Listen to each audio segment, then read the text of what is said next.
చేయొచ్చు. హల్లెలూయా. ప్రతి విధమైన చింతను జయించవచ్చు. జయించడానికి సాధ్యం, జయించడానికి మార్గం ఇదే, వేరే రూట్ లేదు. కావాలంటే నువ్వు ఎన్ని ప్రయత్నాలను చేయి, మనసులో పెట్టుకో. ఇది మాత్రం ఇక్కడ బయట కానీ మీరు వింటుంటే మనసులో పెట్టుకొని ఎన్ని ప్రయత్నాలనే చేయండి, ఆ చింత పోతుందేమో. కానీ ప్రభు నందు విశ్వాసం ద్వారా, నమ్ముట ద్వారా ప్రభు దగ్గరికి వచ్చి ఒక్కసారి ఆయనపై ఆధారపడి చూడు, ఆనుకొని చూడు, ఏ విధంగా ఉంటుందో.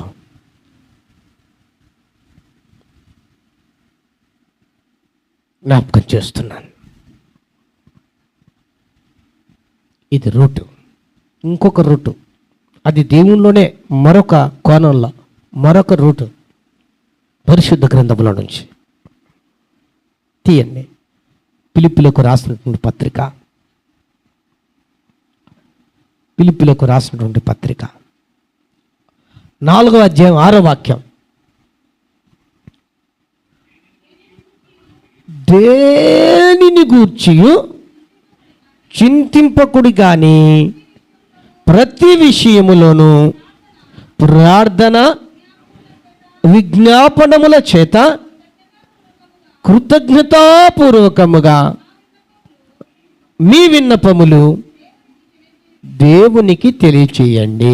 మీరింతవరకు ఎవరికి తెలియచేస్తున్నారో తెలియదు, కానీ ఈ పూట అంటున్నాడు, మీరు చింతించటం మానుకొని నాకు తెలియచేయండి, అనగా దేవునికి తెలియచేయండి. ఏ విధంగా తెలియజేయాలా?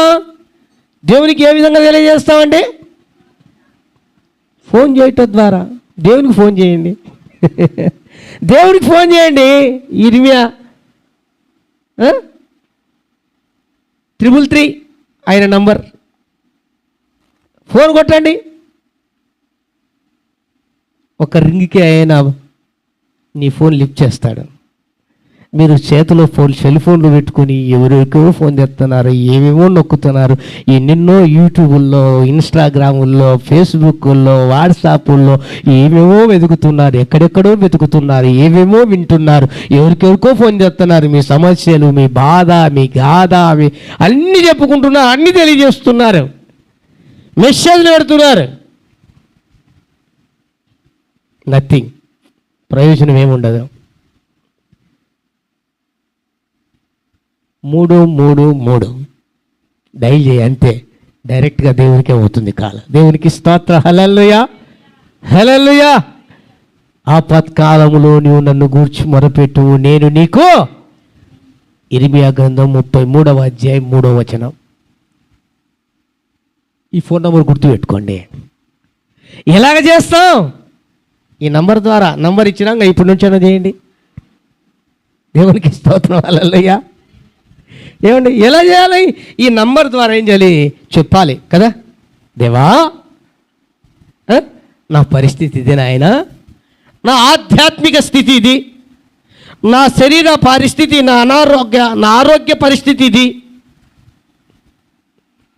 దేవా నా పిల్లల పరిస్థితి ఇది, దేవా అని నీ స్థితిగతులు ఏమిటో, నీ పరిస్థితి ఏమిటో, దేని గురించి భయపడుతున్నావో, దేని గురించి చింత చేస్తున్నావో, దేని గురించి ఆలోచిస్తున్నావో, దేని గురించి నీవు గినక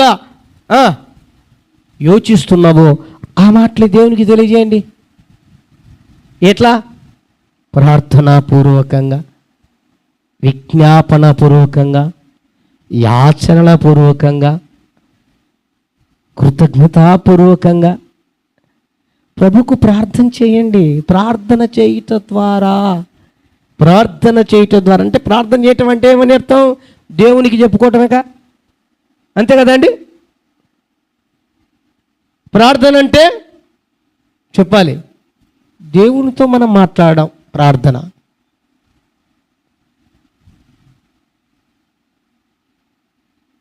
నేను ప్రార్థనకు పోతున్నాను అంటారు, అర్థం కూడా తెలియదు. నేను ప్రార్థనకు పోతాను, దానికంటే నేను దేవుని చెప్పుకోవడానికి వెళ్తున్నా అని అర్థం.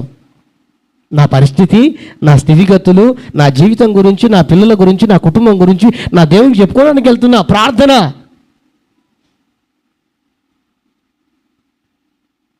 నువ్వు చెప్పుకోవడం అనగా నువ్వు మాట్లాడడం.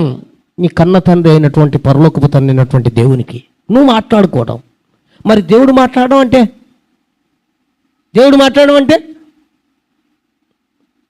చెప్పాలి. ఇప్పటికి చాలా పర్యాయాలు చెప్పిన నేను. దేవుడు మనతో మాట్లాడడం అంటే వాక్యం ద్వారా మాట్లాడమే. ఆయన పరిస్థితుల ద్వారా దేవుడు మాట్లాడమే. మనకు జరగబోయే సంగతుల గురించి మాట్లాడడం దేవుడు వాక్యం ద్వారా మాట్లాడమే. దేవుడు మాట్లాడడం అంటే వాక్యంతో మాట్లాడతాడు, పరిస్థితుల ద్వారా మాట్లాడతాడు, ఆత్మ ద్వారా దర్శించి మాట్లాడతాడు. అంటే ఈయన మాట్లాడే వర్షన్ మనతో మాట్లాడేదే. ఆయన ఏ విధంగా మాట్లాడతాడు, కానీ మనకు మాత్రం రూట్ ఒకటే ఇచ్చినాడు. దేవునికి స్తోత్రం, హల్లెలూయా. అంటే నేను కూడా ఏ విధంగానైనా నీకు చెప్పుకుంటా, నీకు లేదో ప్రార్థన ద్వారానే చెప్పుకోవాలి. దేవునికి స్తోత్రం, హల్లెలూయా. నేను ఏ విధంగా అయినా చెప్పుకుంటాను. వారి దగ్గరికి వెళ్ళి చెప్పుకుంటా, వీరి దగ్గరికి వెళ్ళి చెప్పుకుంటా, వారి చెంతకి వెళ్ళి చెప్పుకుంటా, వారికి చెప్పుకుంటా. ఎంతమంది లేరు, ఎంత బలగం లేరు, ఎంత బంధువులు లేరు, ఎంతమంది ఆదుకునేవారు లేరు, ఎంతమంది అధికారులు లేరు, ఎంతమంది ఈ లోకంలో లేరు, వారు లేరా వీరు లేరా అని చాలా మంది. ఏ రూట్లోకి వెళ్ళినా అవి ఎంత చెప్పుకున్నా ప్రయోజనం లేదు. రూట్ ఒక్కటే, నువ్వు చెప్పుకోవాల్సిన వారికి చెప్పుకోవాలి. దేవునికి స్తోత్రం, హల్లెలూయా. అందరికీ చెప్పుకుంటే ప్రయోజనం లేదు. నువ్వు చెప్పుకోవాల్సినవి. పిల్లలు కూడా నేను చెప్తున్నా, తల్లిదండ్రులకు నా సమస్య చెప్పుకోవాలి కదా, నా ఖర్చు చెప్పుకోవాలి కదా, నా బాధ చెప్పుకోవాలి కదా, నాన్న ముందు నీ తల్లిదండ్రుల కంటే నీ దేవునికి చెప్పు. దేవునికి స్తోత్రం, హల్లెలూయా. దేవునికి చెప్పు ముందు. నీ దేవునికి చెప్పిన తర్వాత నీ తల్లికి నీ తండ్రికి చెప్పు. ఇబ్బందిలే. నువ్వు దేవునికి చెప్పకుండా నీ తల్లికి తండ్రికి చెప్పిన ప్రయోజనం ఉండదు. దేవునికి చెప్పిన తర్వాత తల్లికి తండ్రికి చెప్పు.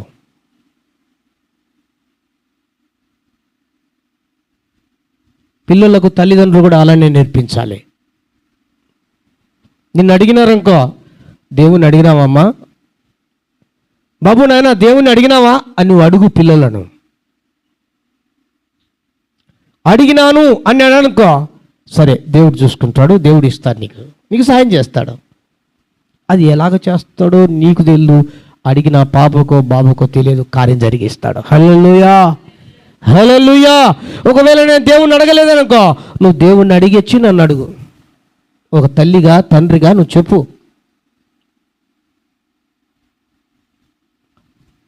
దేవుని ప్రార్థించుట ద్వారా మన బాధ, మన గాథ, మన వేదన, మన దుఃఖము, మన సమస్యలు, మన అనారోగ్యము, మన కుటుంబ స్థితిగతులు అన్నీ చెప్పుకొని తెలియచేయటానికి అది రూట్ అండి. రూట్, వేరే మార్గం లేదు.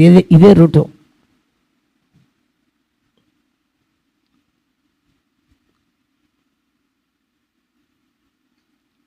ప్రార్థించుట ద్వారా, విజ్ఞాపన చేయడం, యాచించుట ద్వారా, అంటే అడుగుట ద్వారా.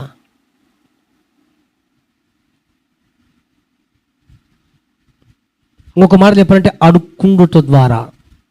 ఎవరిని, మనుషులను కాదు, దేవుణ్ణి అడుక్కుండుట ద్వారా. అడుక్కునేవాడిని ఏమంటాం? యాచకుడు, అంతే కదా. మరి యాచించుట ద్వారా అంటే మనం కూడా అడుక్కుండే వాళ్ళమేగా. అయితే మనుషులను లేదా బజార్లో అడుక్కోవడం కాదు, దేవుణ్ణి అడుక్కోవాలి. అలా చేయటం ద్వారా దేవుని బిడ్డలారా మనము భయాన్ని జయించవచ్చు. హల్లెలూయా.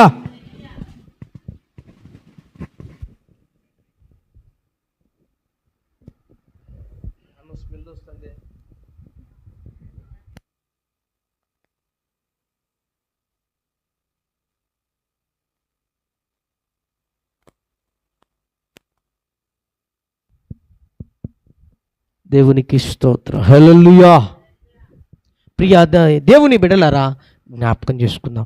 మరి అందుకని నేను చెప్పేది ఎందుకు, ఎలా అంటే ఇది రూటు, ఇలాగ చేయటం ద్వారా మనకెంతో మంచిది అన్న విషయాన్ని జ్ఞాపకం చేస్తున్నా. అందుకని ప్రార్థనలకు రండి, విజ్ఞాపన ప్రార్థనలకు రండి, ప్రభువుని వచ్చి అడగండి. ఇప్పుడు నేను ప్రతిరోజు అట్లీస్ట్ ఒక 2 times, అవకాశం దొరికితే 3వ సారి చేసిన ప్రతిసారి కూడా నేను మీకోసం కూడా చేస్తుంటాను. అంటే నేను చేసేది కదా, నువ్వు కూడా చేయాలి. నేను రికమెండేషన్ వరకే, అంతే కదండి. ఓయ్ ఇట్లా నాన్న, ఇటుకిరా, ఇంకేమంది మిగతాదంతా ప్రభు నీ మీద ఇష్టపడాలి, నువ్వంటే ఇష్టపడాలి. అప్పుడు దేవుడు ఎంత కష్టమైనా ఆయన అనుగ్రహించడానికి పూనుకుంటాడు. కాబట్టి జ్ఞాపకం చేస్తున్నాను, ప్రార్థన అంటే ఎవరు నిర్లక్ష్యం, అది దేవునితో మాట్లాడేదే. ఇక్కడైనా ఇంట్లో చేసుకున్నప్పుడైనా దేవునితో మాట్లాడేది. ఆ ప్రార్థన నిర్లక్ష్యం చేయొద్దండి. ఈరోజు చేసుకునేదే కదా, లేదా ప్రతి ఆదివారం వెళ్ళేదే కదా, ప్రతి బేస్తవారం వెళ్ళేదే కదా, ప్రతి సంపూర్ణరాత్రి ప్రార్థనకి వెళ్ళేదే కదా. ఈ ప్రార్థన ఏముంది అమ్మా, ఇంకా మామూలే కదా, రోజు చేసేదే కదా అనుకుంటారు.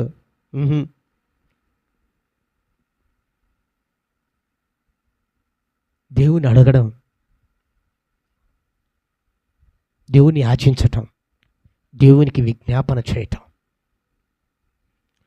దీని ద్వారా మనలో ఉన్న భయాన్ని పుట్టించే చింతను జయించగలం. హల్లెలూయా. భవిష్యత్తును గూర్చిన భయం, ఆ భయం ద్వారా చింత కలగజేస్తున్న ఆ చింతను సమూలంగా నాశనం చేయటానికి రూట్ ఇదే.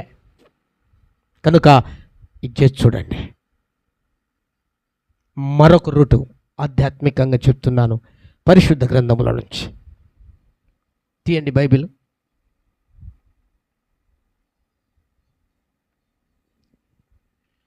మత్తయి శుభవార్త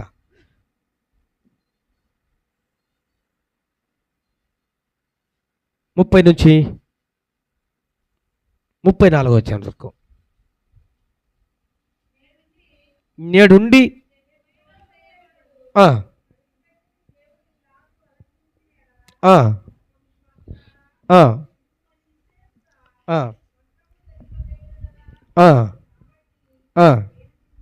ఏమి తిందుమో, ఏమి త్రాగుదుమో, ఏమి ధరించుకుందుమో అని చింతింపకుడి. అన్యజనులు వీటన్నిటి విషయమై విచారింతురు. ఇవన్నీ మీకు కావాలనని మీ పరలోకపు తండ్రికి తెలియను. కాబట్టి నీవు ఆయన రాజ్యమును నీతిని మొదట వెదుకుడి, అప్పుడు అవన్నీ మీకు అనుగ్రహించబడను. ఎప్పుడు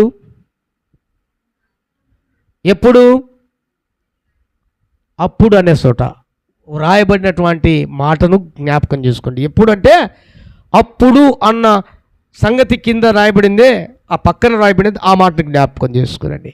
మొదట నా నీతిని, నా రాజ్యాన్ని మీరు వెదుకుడి. అప్పుడు ఎప్పుడంటే వెదికినప్పుడు, ఆయన రాజ్యాన్ని వెదికినప్పుడు, ఆయన నీతిని వెదికినప్పుడు మనకు ఏవి కావాలో అవన్నీ కూడా అనుగ్రహిస్తాడు. హల్లెలూయా, హల్లెలూయా. మరి ఈ వెదుకటలో చాలామంది విఫలమవుతున్నారన్న విషయాన్ని నేను చెప్పక తప్పదు. అవునా? వెదకడానికి, రాకపోవడానికి, దేవుని వెదకడానికి వైఫల్యం చెందుతున్నారని చెప్పడానికి అనుమానం లేదు. ఎందుకండి? ఎందుకు? వారి ప్రాధాన్యత, ప్రథమ స్థానం ఏంటి?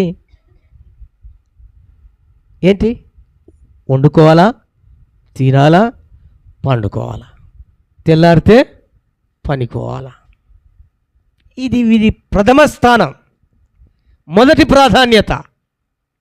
కానీ దేవుడు అంటాడు, నువ్వు తినేది, వండుకుండేది, త్రాగేది, నిద్రపోయేది, తెల్లారితే వాళ్ళ పనికి పోయేది, అవన్నీ ఒక పక్కన పెట్టి మొదట నాకు ప్రాధాన్యత అన్నాడు. దేవునికి స్తోత్రం, హల్లెలూయా. మొదటి ప్రాధాన్యత ప్రభుకి ఇవ్వాలి. ప్రథమ ప్రాధాన్యత ప్రభుకి ఇవ్వాలి. వెదకేవారు ఎవరంటే ప్రభుకు ఎవరైతే ప్రాధాన్యత ఇస్తారో, మొదటి ప్రాధాన్యత, ఆప్షన్ కాదు, ప్రాధాన్యత మొదటిదే. మొదటగా ఈ రోజున దేవుణ్ణి వెదుకుటలో విఫలమైపోతున్నారు. కారణం ఏంటంటే మొదట ప్రాధాన్యత ప్రభుకి ఇవ్వక.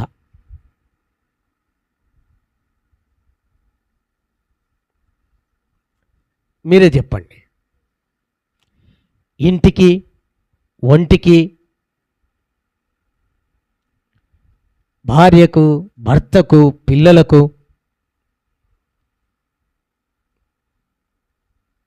లేదా రేషన్ తెచ్చుకునే దాని విషయంలోనూ, పింఛన్ తీసుకునే విషయంలోనూ, ఇంకా లోక సంబంధంగా, శరీర సంబంధంగా వాటికి ఇచ్చిన ప్రాధాన్యత ప్రభుకిస్తున్నావా? ఒకసారి ఆలోచించు. నీ పనికి ఇచ్చిన ప్రాధాన్యత ప్రభుకిస్తున్నావా? నీ చదువుకి ఇచ్చిన ప్రాధాన్యత ప్రభుకిస్తున్నావా? పెళ్లి పేరెంటాలకు ఇచ్చినటువంటి ప్రాధాన్యత ప్రభుకిస్తున్నావా? నీ ప్రయాణాలు లేదా లోక సంబంధమైన వ్యవహారాలకు సంబంధించిన ప్రాధాన్యత కంటే ప్రభుకు ఇస్తున్నావా? వెదుకుటలో వైఫల్యం అంటే అదే. ప్రథమ ప్రాధాన్యత ఇవ్వకనే ప్రభువుకు, మొదటి ప్రాధాన్యత ఇవ్వకనే మాటలు వేరు, చేతుల వేరు. చెప్పటం వేరు, వెదకటం వేరు. ఎంత తేడా కనపడుతుందో ఒకసారి నీకు నీవే పరీక్షించుకో. నిన్ను నీవే పరీక్షించుకో.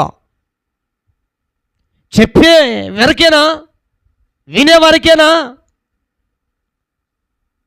చేతల ప్రాధాన్యత చూపించలేమా?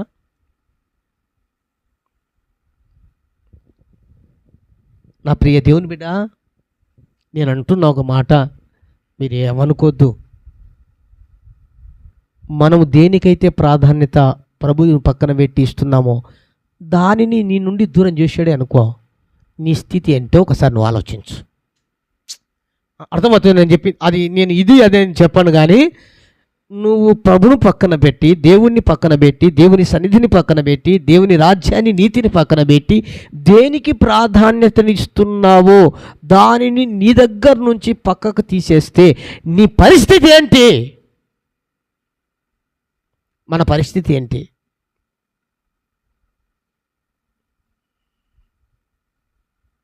కానీ దేవుడు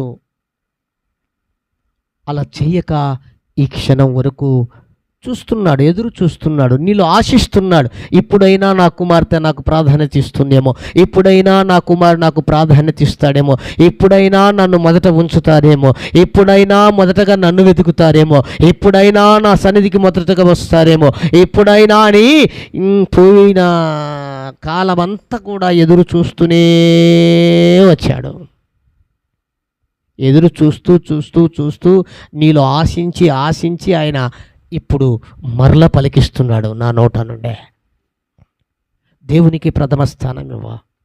నువ్వు 1,00,000 చెప్పు, నేను వినను. దేవుడు వినడు.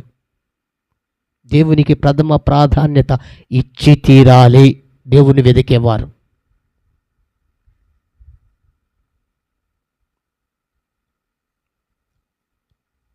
రెండు సందర్భాలు గుర్తు చేస్తున్నా. నీవు దేవుని సన్నిధి వెతకడములో వెనకబడడానికి 2 కారణాల వల్ల ఎక్స్క్యూజ్ ఉండొచ్చు. అది లేఖనానుసారంగా. ఒకటేంది, నువ్వు మంచంలో పడింటే లేచి రావడానికి అవకాశం లేకపోతే ఓకే, యాక్సెప్ట్ చేస్తాడు దేవుడు. రెండవదిగా, ఎవరైనా మరణిస్తే ఆ మరణము దగ్గరికి నువ్వు వెళ్ళి పరామర్శిస్తే ప్రభు యాక్సెప్ట్ చేస్తాడు. ఈ 2 తప్ప నువ్వు ఎక్కడ ఏమి చేసినా ఎలాగున్న దేవుడు ఒప్పుకోనుగాక ఒప్పుకోడు. జాగ్రత్త. దీని పర్యవస్థానం ఏంటో మరలా నువ్వు అనుభవించక తప్పదు. మరలా చెప్తున్నా, ఒకవేళ చూస్తూ చూస్తూ చూస్తూ నాకేమంత ఇబ్బంది లేదు అనుకుంటే మాత్రం నువ్వు పప్పులో కాలేసినట్లే. ఇది నేను చెప్తున్న మాట ఎందుకంటే మీ ఆశీర్వాదం కోసమే చెప్తున్నా. అంటే నువ్వు చింతను జయించాలి, భయాన్ని పారద్రోయాలి, భవిష్యత్తును గూర్చినటువంటి ఆ భయాన్ని పాతిపెట్టాలి. అంటే ప్రభువుకు ప్రాధాన్యత ఇవ్వాలి. మొదటగా ప్రభువుకు ప్రాధాన్యత ఇవ్వాలి. దేవుణ్ణి వెతుకుటలో ఈనాడు విఫలమైపోతున్నారు ప్రజలు. ఎందుకంటే దేవుని చెంతను రావటానికి, దేవుణ్ణి వెతకటానికి, దేవుని నీతిని అనుసరించడానికి విఫలమైపోతున్నారు. ఎందుకంటే వివిధ రకాలుగా అన్నిటికీ ప్రాధాన్యత ఇస్తారు, కానీ ప్రభువును పక్కన పెట్టేస్తున్నాను. బహుశా అందుకనే నీలో చింత చోటు చేసుకొని ఆ చింత నీకు భయాన్ని పుట్టించి, ఆ చింత, ఆ భయం నిన్ను కృంగదీస్తుంది. ఇప్పుడైనా ప్రభు దగ్గర చెప్పాను కదా, చెప్పు, ప్రార్థన చేయి, విశ్వసించి ప్రార్థన చేయి. అయ్యా, నిన్ను వెతుకుటలో ఎన్నోసార్లు నేను నిర్లక్ష్యం చేశాను, అలక్ష్యం చేశాను, ఆదమరిచాను, ఎన్నో కుంటి సాకులు చెప్పాను, నేను ఎన్నో విధాల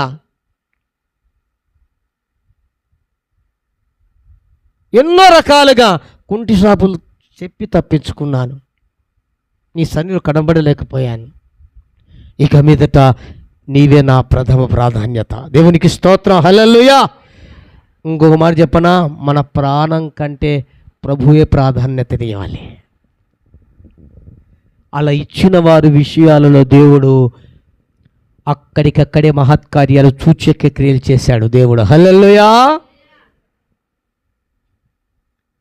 ప్రాణం పోతుందని అనుకున్న కూడా దేవుడు కావాలా, నీ ప్రాణం కావాలని అడిగితే భక్తులు అన్నారు, నాకు దేవుడే కావాలన్నాడు. హల్లెలూయా.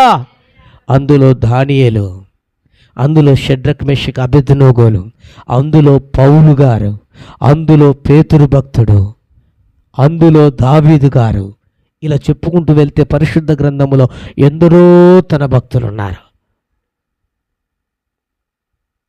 ప్రథమ ప్రాధాన్యత దేవుడు, దేవుడు, దేవుడు,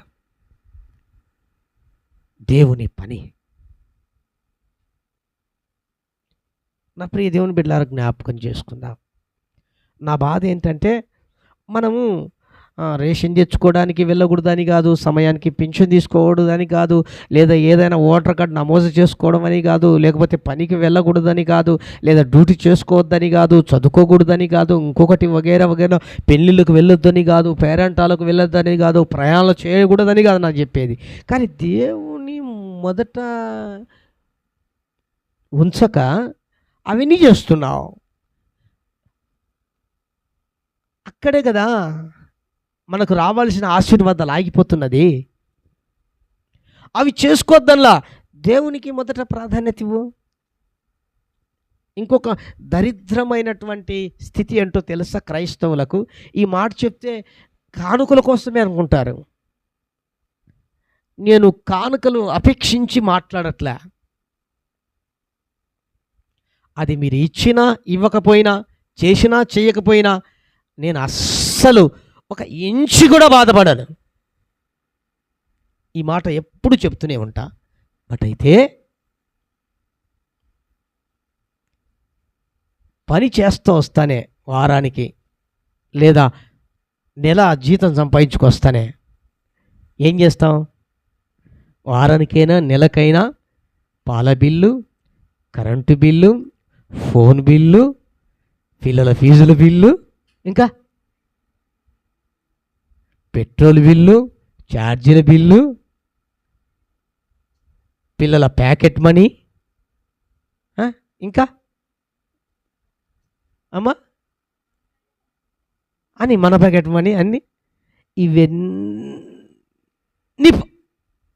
అన్నీ అయిపోయినాక చూసినా కదా ప్రభా, ఎక్కడిది ఎక్కడంతా మొత్తం జీరో అవడం కాదు కదా, ఇంకా మైనస్సే కనబడుతుంది ప్రభువా. ఇంకా ఎందుకు కనబడదు ప్రభువా?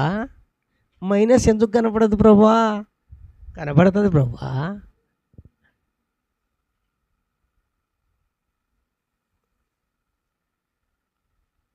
అన్నీ కట్టేస్తాం, అన్నీ పెట్టేస్తాం, దేవుణ్ణి పక్కన పెట్టేస్తాం, దేవుని భాగాన్ని పక్కన పెట్టేస్తాం, దేవునికి ఇవ్వవలసినవి ఇవ్వం.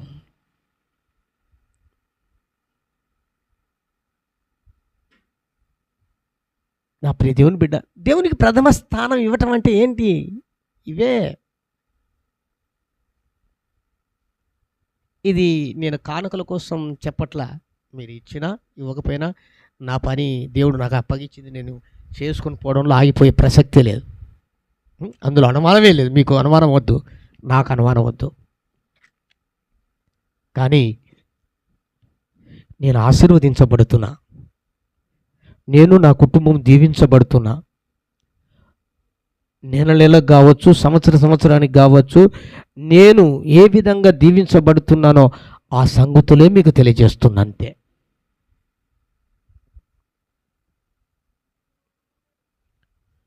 కనుక దేవునికి ప్రథమ స్థానాన్ని ఇవ్వండి, ప్రథమ ప్రాధాన్యతనివ్వండి. కూర్చోనన్నా ఆయన పక్కన పెట్టండి, ప్రథమ ప్రాధాన్యతనివ్వండి.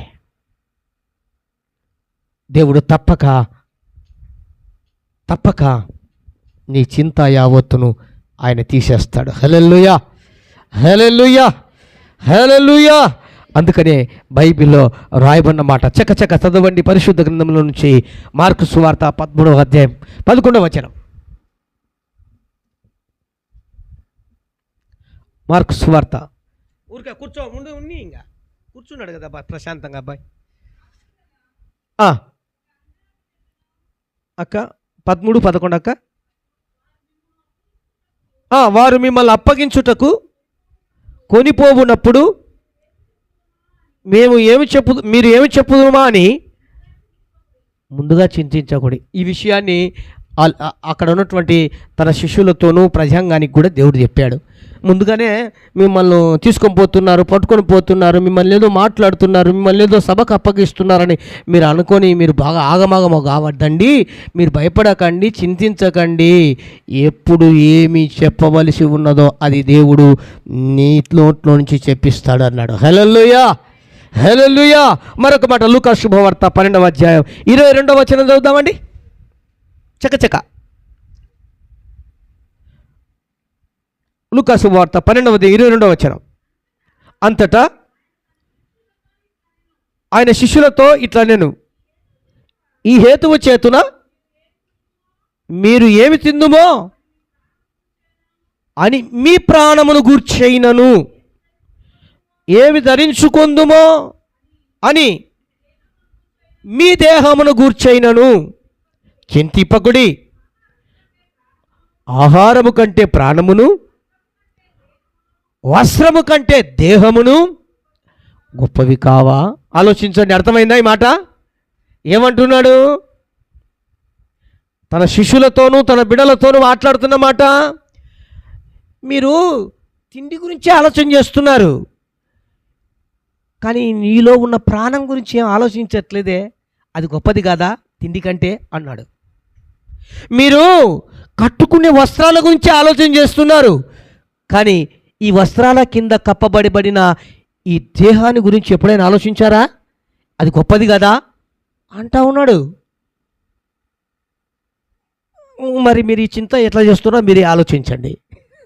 మీరు ఏ విధంగా ఆలోచిస్తున్నారో ఆలోచించండి. ఈ మాటల ప్రకారంగా ఒక్కసారి మీరు యోచించండి, ఆగి ఆలోచించండి. తర్వాత పరిశుద్ధ గ్రంథంలో నుంచి అపోస్తులైన పౌలు కొరింథీయులకు రాసిన పత్రిక 7వ అధ్యాయం 32వ వచనం.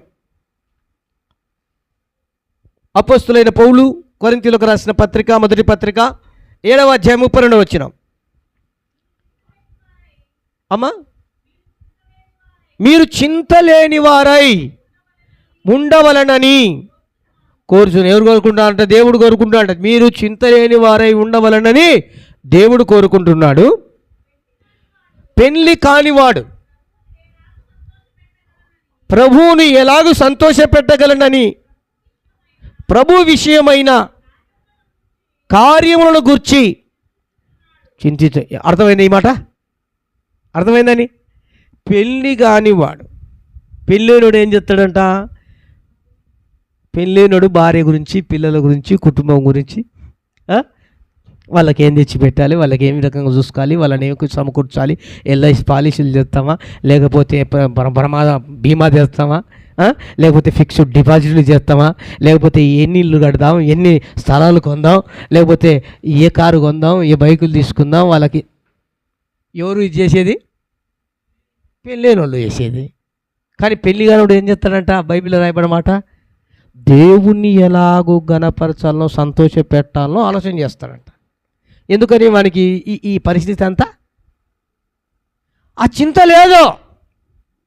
ఉదాహరణకు తీసి చెప్తున్నాడండి. అలాగా పెళ్ళైన మీరు కూడా పెళ్ళి కాని వాని వలె ప్రభును సంతోషపెట్టి చింతించకుడి అని దాని అర్థం. తర్వాత పరిశుద్ధ గ్రంథములో నుంచి లాస్ట్ వన్, మొదటి పేతురు పత్రిక 5వ అధ్యాయం 7వ వచనం.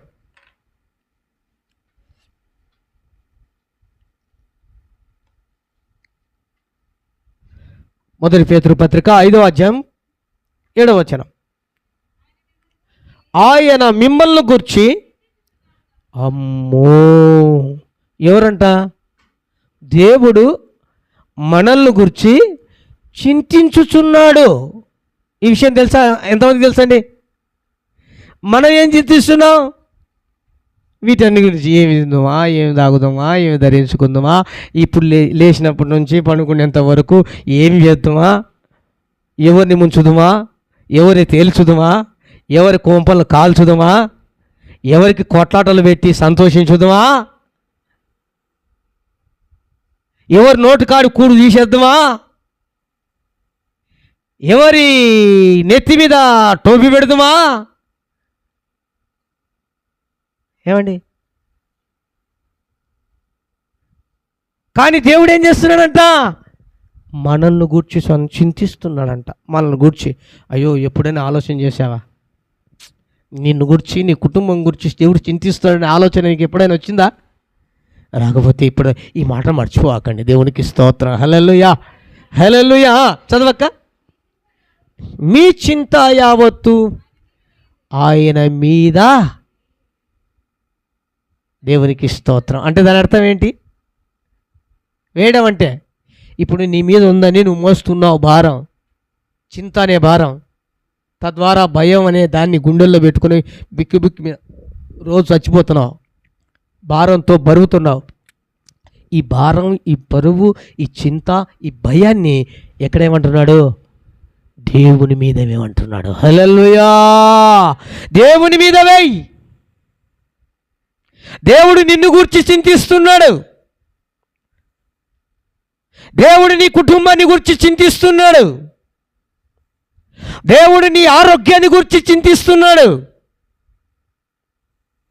దేవుడు నీ పిల్లల గురించి చింతిస్తున్నాడు. దేవుడు నీ యొక్క పరిస్థితిని గురించి ఆయన చింతిస్తున్నాడు. నువ్వు చింతించాల్సిన అక్కర్లే.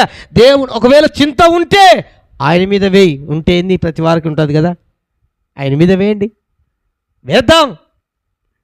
చింత యావత్తు ఆయన మీద వేద్దాం, భారం అంతా ఆయన మీద వేద్దాం.